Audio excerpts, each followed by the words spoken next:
Le joint de porte participe à la bonne étanchéité de l'appareil et son circuit de combustion. Au fil du temps et des ouvertures et fermetures successives, il finit par se tasser et nécessite d'être remplacé. Voici les différentes étapes à réaliser pour un changement du joint de porte. Les outils nécessaires pour cette opération sont un tournevis plat, une brosse métallique. La brosse métallique peut être manuelle ou bien pour perceuse.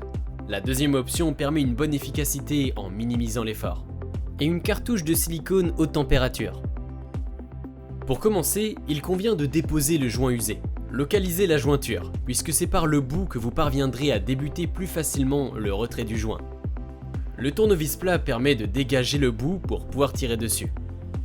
Il faudra ensuite alterner entre des tirages à la main et l'utilisation du tournevis plat pour décoller le joint. Une fois retiré, il reste des parties collées sur la porte. Avant de repositionner le nouveau joint, la porte doit être nettoyée en éliminant tous les résidus de joint encore collés. La brosse métallique permet de retrouver une porte propre. Il est désormais possible de poser le joint neuf. Une pose progressive par tranche d'une vingtaine de centimètres est nécessaire. Avant tout, il faut appliquer une légère dose de silicone qui permet de coller le joint par-dessus. Il est primordial de ne pas étirer le joint pour préserver son diamètre. Il est tout à fait possible de bien appuyer dessus pour que cela se colle de manière efficace mais sans étirer. Portion par portion, le joint de porte pourra se loger dans l'emplacement prévu jusqu'à rejoindre l'autre bout.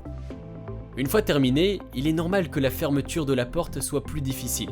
Toutefois, s'il devient trop compliqué de la refermer, c'est qu'une erreur est intervenue pendant le montage. Sinon, il ne vous reste plus qu'à profiter de tout le confort de votre poêle Harman.